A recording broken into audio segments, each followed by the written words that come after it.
Hello everyone, स्वागत है आप सभी का इस वीडियो में। तो आज हम इस वीडियो में बात करने वाले हैं भारतीय संविधान के बारे में। तो एक तो हमारी वीडियो चल रही है मध्यकालीन भारत के इतिहास पर, और ये दूसरी एक और सीरीज़ शुरू कर रहे हैं। इसमें हम जो है भारतीय संविधान को पढ़ेंगे। तो आपसे फिर से वही बोलना चाहूँगा कि ज़्यादा से ज़्यादा लोगों को जोड़िएगा, क्योंकि हमारा उद्देश्य है कि जीएस के पूरे सिलेबस को फ्री में जो है अच्छे तरीके से कराया जाए और कम समय में कराया जाए। तो आप ज़्यादा से ज़्यादा लोगों को जोड़ने की कोशिश कीजिएगा। तो आइए इस वीडियो को शुरू करते हैं। तो पहले हम भारतीय संविधान की बेसिक जानकारी यानी मूलभूत जानकारी को जान लेते हैं। आपको ये बिल्कुल भी नहीं समझना है कि यहाँ से क्वेश्चन नहीं आएगा। संविधान में सरल क्वेश्चन आते हैं और कहीं से भी आ सकते हैं। तो और याद करने वाला डाटा ज़्यादा होता है, तो आप ज़्यादा से ज़्यादा रिवाइज कीजिएगा, क्योंकि पेपर में क्वेश्चन गलत ना हो। क्योंकि क्वेश्चन आते तो है, लेकिन खुशी की वजह से वो गलत भी हो जाते हैं कभी कभी। तो देखते हैं भाग, जैसे संविधान में भाग हैं। जैसे हम कोई किताब पढ़ते हैं तो उसमें चैप्टर होते हैं, तो यानी उसी को हम भाग, अभ्यास या पाठ जो बोलते हैं, तो उसी तरीके से भाग दिए हैं भारतीय संविधान में। अनुसूचियां हैं, शेड्यूल्स, और अनुच्छेद हैं। तो अगर वर्तमान की बात करें और भूतपूर्व की बात करें, दोनों को देखते हैं। जब भारतीय संविधान बना था यानी मूल संविधान जिसको बोलते हैं, तो उस समय 22 भाग थे, लेकिन वर्तमान में भाग कितने हैं? 25। अनुसूचियों में देखें, मूल संविधान यानी जब संविधान लागू हुआ था 26 जनवरी 1950 को, उस समय 8 अनुसूचियां थीं, लेकिन वर्तमान में 22 अनुसूचियां हैं। अनुच्छेद की बात करें तो अनुच्छेद उस समय 395 थे, आज 444 प्लस, और भी ज़्यादा हैं ये, तो प्लस में है। इनकी संख्या बढ़ती रहती है, तो फिक्स नहीं है। तो आपको ये टेंशन नहीं लेनी है कि अनुच्छेद मुझसे पूछ लिया कि वर्तमान में कितने हैं, उस तरीके से। तो ऐसे क्वेश्चन विवादित भी रहते हैं थोड़े से, तो ये पूछे जाने की संभावना कम है। तो पहले हमने ये जाना, भारतीय संविधान जो है 3 भागों में डिवाइड है। कौन कौन से भाग हैं उसमें? तो भाग हो गया, एक तो संविधान का भाग, दूसरा अनुसूचियाँ और अनुच्छेद। इसके बाद हम देखें भारतीय संविधान में जो है जोड़े गए कुछ भाग और अनुच्छेद जो कि बाद में जोड़े गए हैं। तो एक तो भाग नंबर 4 का है, जिसमें मौलिक कर्तव्य दे रखे हैं यानी फंडामेंटल राइट्स। इनको हम शॉर्ट में एफआर बोल सकते हैं, फंडामेंटल राइट्स, यानी हमारे कर्तव्य हैं। जैसे प्रत्येक देश के नागरिकों को कुछ अधिकार चाहिए, प्रत्येक परिवार में रहने वाले व्यक्ति को भी अधिकार चाहिए, तो उसका भी जिम्मेदारी है, उसके कर्तव्य भी बनते हैं परिवार के प्रति। तो ऐसे ही भारतीय जो नागरिक हैं उनके भी कर्तव्य हैं कुछ देश के प्रति। तो ये दे रखे हैं, भाग नंबर 4 काम है, मौलिक कर्तव्य। आर्टिकल यानी अनुच्छेद की बात करें तो अनुच्छेद है इसका 51 का, में ये दे रखे हैं। अच्छा, इस भाग को जो है बाद में जोड़ा गया है 42वें संविधान संशोधन, कॉन्स्टिट्यूशनल अमेंडमेंट, मतलब संविधान संशोधन 1976 के द्वारा। और इस समय प्रधानमंत्री थी इंदिरा गांधी। प्रधानमंत्री कौन थी? इंदिरा गांधी। इसको भी याद रखेंगे। और 42वां जो संविधान संशोधन हुआ, इसको लघु संविधान संशोधन भी कहते हैं, क्योंकि इससे संविधान में कई सारे बदलाव किए गए थे। तो ये भी याद रखना है, 42वां संविधान संशोधन लघु संविधान संशोधन के नाम से भी जाना जाता है। और इंदिरा गांधी के समय ये संविधान संशोधन हुआ। इसके बाद बात करें तो भाग नंबर 9 जो है, 9 का, 9 नहीं 9 का, ये भी बाद में जुड़ा है। इसमें है नगर पालिकाओं के बारे में प्रावधान। आर्टिकल की अगर हम इसमें बात करें तो आर्टिकल जो है 243 से है, यहाँ 343 लिखा है, तो 243 ता से लेकर 243, इसको मैं काट देता हूँ, यहाँ लिख लेंगे आप 243 य और छ, यहाँ तक है ये आर्टिकल। तो 9 का में अगर देखा जाए नगर पालिकाएँ हैं, आर्टिकल 243 ता से 243 य और छ, यहाँ तक दिया गया है। इसके बाद भाग नंबर 9 खा को देखते हैं। अच्छा, 9 खा से पहले जरा ये और देखें कि यहाँ जो 9 का है उसे 74वें संविधान संशोधन, कॉन्स्टिट्यूशनल अमेंडमेंट को हिंदी में बोला जाता है संविधान संशोधन, यानी बदलाव, संविधान में कुछ बदलाव करना, वो ये संशोधन। तो इसे 74वें संविधान संशोधन 1992 यानी 1992 के द्वारा जोड़ा गया। इसके बाद देखें भाग नंबर 9 खा। तो भाग नंबर 9 खा भी बाद में जुड़ा है। इसमें है सहकारी समितियाँ, मोस्ट इंपॉर्टेंट है, कई बार पेपर में पूछा गया है 9 खा में क्या है, तो ये भी हमें याद रखना है। जैसे 9 खा में नगर पालिकाएँ हैं, ऐसी 9 खा में सहकारी समितियाँ हैं। इसको अगर हम देखें तो अनुच्छेद जो है 243 य छ, यानी 243 में यहाँ लिख देता हूँ, इसको मैं पूरा काट रहा हूँ। अब इसका अनुच्छेद में इधर लिख देता हूँ, कहाँ से कहाँ तक है, तो 243 य और ज, यहाँ से शुरू होगा ये य और ज, और ये 243 य और न, यहाँ तक ये जाता है। तो इसके अनुच्छेद याद रखेंगे, 243 य ज से लेकर 243 य न तक है। इसे भी बाद में जोड़ा गया है संविधान में संशोधन करके। तो कौन सा संविधान संशोधन हुआ था? 97वां संविधान संशोधन 2011 में। तो इस तरीके से ये 3 भाग जो है बाद में जोड़े गए हैं भारतीय संविधान में। और कौन कौन से भाग हैं उनको भी देखते हैं। इसके बाद एक भाग और है, उसका नाम है 14 का।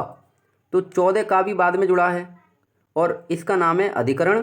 अनुच्छेद की बात की जाए तो अनुच्छेद यह दे रखा है 323 का से 323 खा, ये आर्टिकल है इसमें।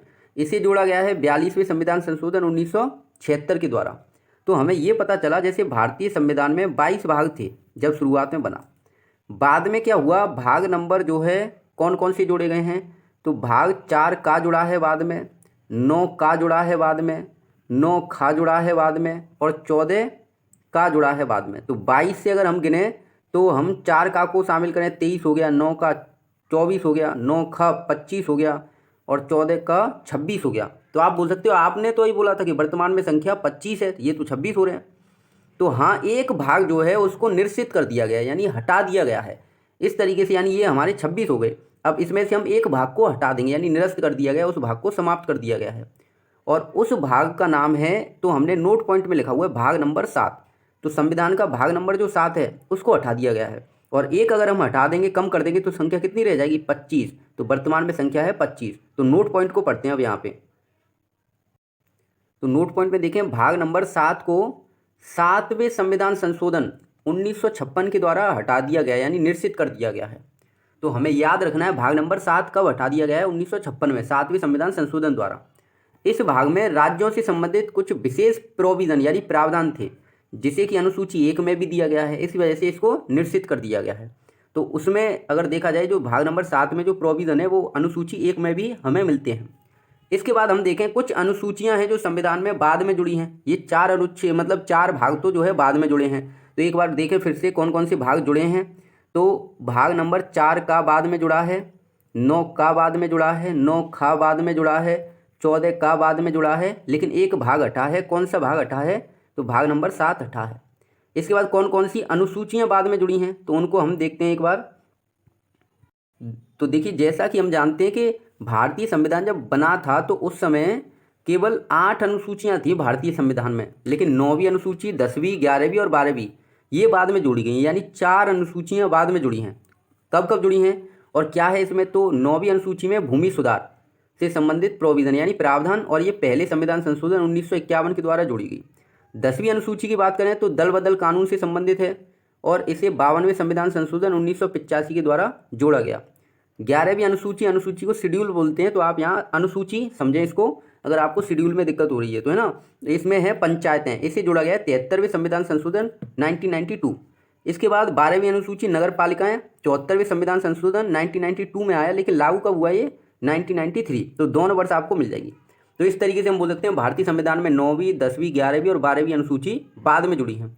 ये याद रखना है। आपसे पूछ लिया 9वीं अनुसूची के संविधान संशोधन तो पहला कब हुआ है, क्या दे रखा है इसमें? जैसे भूमि सुधार है, लैंड रिफॉर्म्स का मतलब ये हो गया जब ब्रिटिश काल में भूमि कुछ ऐसे लोगों के यानी जमींदारों के हाथों में चली गई थी जो आज़ादी के बाद भी उन्हीं के हाथों में थी। तो उसको अब इस तरीके से बांटना था कि भारत में रहने वाली जनसंख्या के लिए अब खेती उस भूमि पर हो सके, क्योंकि जमींदार तो उस पर भूमि करना बंद कर दिए थे एक तरीके से।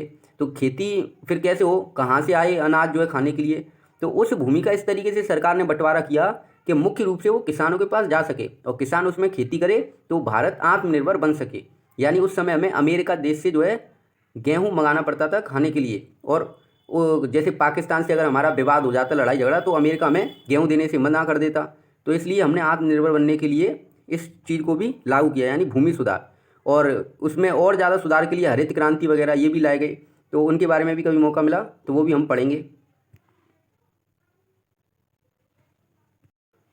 अब यहाँ एक चीज़ और देखते हैं। जैसे हमने देखा कुछ भाग नए जुड़े हैं, कुछ अनुसूचियाँ नई जुड़ी हैं। अब कुछ अनुच्छेद भी देख लेते हैं। बहुत सारे अनुच्छेद जुड़े हैं, लेकिन हम कुछ देखते हैं। जैसे 86वां संविधान संशोधन 2002 के द्वारा, तो ये बहुत ही ज़्यादा इंपॉर्टेंट है, इस वजह से मैं आपको यहीं पर बता रहा हूँ इसको, अनुच्छेद को। वैसे आगे भी आएगा ये। तो 86वें संविधान संशोधन 2002 में जो हुआ उसके द्वारा मौलिक अधिकार यानी जो FR है, मौलिक अधिकार जो है फंडामेंटल राइट्स जिसको बोलते हैं, भाग नंबर कितने में? 3 में। इसके बाद DPSP यानी राज्यों के नीति निर्देशक तत्व, ये किस में है? तो भाग नंबर 4 में है। और FD, यहाँ पे लिखा है FD फंडामेंटल ड्यूटीज़, ये है भाग नंबर 4 काम है। तो FR का मतलब हो गया मौलिक अधिकार, DPSP का राज्य के नीति निर्देशक तत्व, FD का मतलब मौलिक कर्तव्य। तो इन सब में जो है कुछ ना कुछ जोड़ा गया या सुधार किया गया है 86वें संविधान संशोधन 2002 के द्वारा। अब जो मौलिक अधिकार है इसमें अनुच्छेद 21 का जोड़ा गया। DPSP में जो है राज्य की नीति निर्देशक तत्वों में अनुच्छेद 45 में संशोधन, कुछ बदलाव किया गया, था तो पहले से ही 45।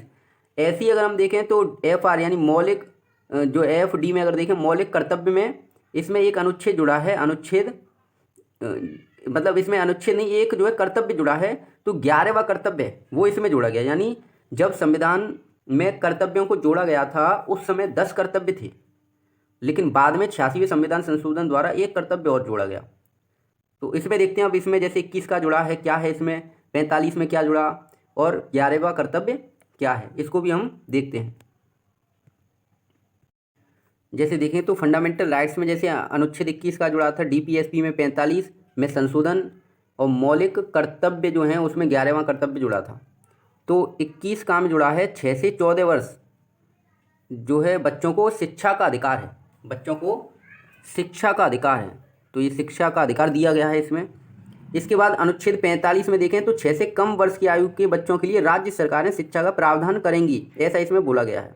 लेकिन राज्य सरकारें करती हैं या नहीं, तो DPSP के लिए हम सुप्रीम कोर्ट वगैरह नहीं जा सकते। अगर कोई राज्य सरकार वो क्रिया करती है या नहीं करती तो ऐसा बाध्यता नहीं है उसके लिए। 11वें कर्तव्य में अगर हम बात करें तो जो 11वां कर्तव्य जोड़ा गया उसमें ये प्रावधान किया गया कि 6 से 14 वर्ष तक की आयु के बच्चों को माता पिता जो है शिक्षा दिलाएं, ये माता पिता का कर्तव्य होगा 6 से 14 वर्ष तक की आयु के बच्चों को।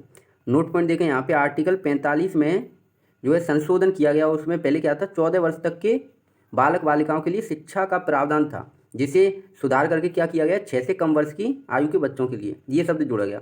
इसके बाद जो है हम पढ़ेंगे भारतीय संविधान में जो है भाग, जैसे मैं आपको दिखा देता हूँ इसके बाद हम क्या पढ़ने वाले हैं उसको अगली वीडियो में पढ़ेंगे। लेकिन